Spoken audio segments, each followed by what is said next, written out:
ছোটবেলায় যখন আমি সাইকেল চালাতে পারতাম না, তখন সাইকেল চালানোর জন্য এরর সাইকেল আমি কখনো নিইনি আসলে। তো একবার একজনের সাইকেল নিয়েছিলাম চালানোর জন্য। তো সাইকেলটা আসলে ফেলে দিয়েছিলাম। সাইকেল ফেলে দেওয়ার পরে প্যাডেলটা বেঁকা হয়ে গিয়েছিল, এই জন্য আর কি অনেক বকাবকি করছিল। তো যাই হোক, এরপরে নিজের একটা সাইকেল কিনে সাইকেল চালানো শিখছি। সেম প্রসেসে মোটর সাইকেল যখন আমি চালানো শিখি, তো মোটর সাইকেল একটা ফ্রেন্ডের আমি দেখছিলাম, অনেক পছন্দ হয়েছিল।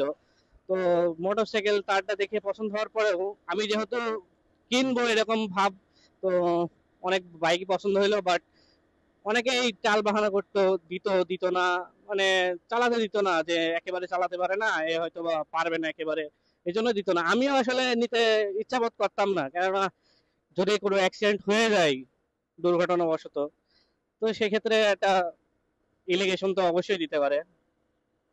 এই জন্য আমার প্রথম যে বাইকটা ছিল সেটা হচ্ছে জিক্সার এফআই এবিএস। তো ওটা আমি একটা ফ্রেন্ডের কাছ থেকে দেখে পছন্দ হয়েছিল, তারপরে আমি ওই বাইকটা কিনছি। তো ওই বাইকটা থেকে আমার হাতে খড়ি।